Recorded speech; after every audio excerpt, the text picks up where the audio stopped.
কেমেৰাত বন্দী বিৰল সোণালী বাঘৰ বিচৰণ পৰ্যটকক সন্মুখিত কৰি সহজে ধৰা দিছে দেশত দুষ্প্ৰাপ্য হৈ পৰা সোণালী বাঘে। বিশ্ব ঐতিহ্য ক্ষেত্ৰ কাজিৰঙা ৰাষ্ট্ৰীয় উদ্যানত এতিয়া পৰ্যটকৰ বাবে অন্যতম আকৰ্ষণ হৈ পৰিছে সোণালী বাঘ। বাগৰি বনাঞ্চলৰ বগৰীজেং এলেকাত এইদৰে বিচৰণ কৰা দেখিবলৈ পোৱা গ'ল দেশৰ ভিতৰতেই দুষ্প্ৰাপ্য হৈ পৰা সোণালী বাঘ। পৰ্যটকৰ বাহনৰ সন্মুখেৰে পথ অতিক্ৰম কৰি এজোপা বগৰী গছত আচুৰি সোণালী বাঘটোৱে আশ্ৰয় ল'লেগৈ ওখ ঘাঁহনিৰ মাজত। বিশেষজ্ঞৰ মতে বাঘে যাত্ৰাপথত সাধাৰণতে গছত আচুৰি চিন দি থৈ যায়। এই বিশেষ দৃশ্যটো বন্দী হ'ল টুৰিষ্ট গাইড আতামুল আলীৰ কেমেৰাত।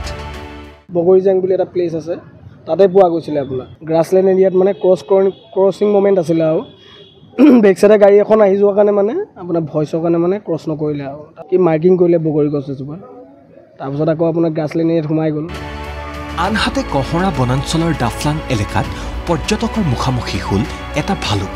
সাধাৰণতে দেখা নোপোৱা ভালুক পথেৰে আগবাঢ়ি অহা দৃশ্য দেখি উৎফুল্লিত হৈ পৰিল পৰ্যটক। অৱশ্যে বাহনৰ দিশে আগবাঢ়ি অহা ভালুকটো দেখি কিছু শংকাবোধ কৰিলেও দৃশ্যটো কেমেৰাত বন্দী কৰিলে টুৰিষ্ট গাইড সুৰেশ বিশ্বাসে।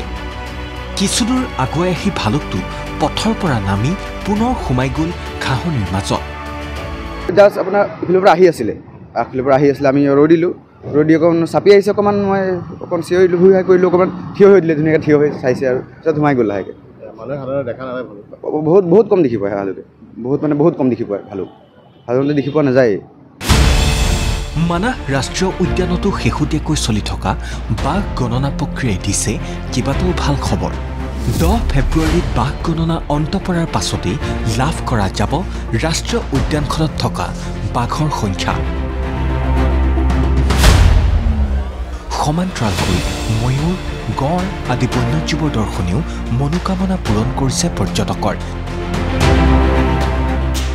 ইফালে ৰাষ্ট্ৰীয় উদ্যানখনৰ ভূঞাপাৰা বনাঞ্চলত দেখা গৈছে জাক জাক ফুটুকী হৰিণে ঘাঁহনিত বিচৰণ কৰাৰ দৃশ্য। উদ্যানখনৰ বৰ্ধিত জীৱকুলৰ সংখ্যাক লৈ আশাবাদী মানাহ ব্যাঘ্ৰ প্ৰকল্পৰ ক্ষেত্ৰ সঞ্চালক ৰাজেন চৌধুৰী। কালি এখন ফটোটো মানে একেলগে 3টা বাঘ দেখা পোৱা গৈছে আৰু যথেষ্ট ডাঙৰ বাঘ। ফুটুকী হৰিণ আমাৰ ইমান পূবফালে আজিলৈকে পোৱা নাছিলোঁ, কাৰণ this is the eastern limit. আগতে আমাৰ পাণবাৰীলৈকে আছিলে, কিন্তু ৰায়মনাটো আছিলে বা পাণবাৰীটো অলপ দেখা পায়, কিন্তু এইবাৰ ফুটুকী হৰিণ আমাৰ ভূঞাপাৰাত দেখা মানে এইটো এটা খুব ডাঙৰ আমাৰ ভাল খবৰ। ৰাষ্ট্ৰীয় উদ্যান দুখনত বন্যজীৱৰ বিচৰণৰ এনে মনোৰমা দৃশ্যই অসমলৈ হাত বাউলি মাতিছে দেশী বিদেশী পৰ্যটকক। শালবাৰীৰ পৰা লৱ কুমাৰ দাস আৰু কাজিৰঙাৰ পৰা অনুজ বেলুৱাৰৰ ৰিপৰ্ট ND24।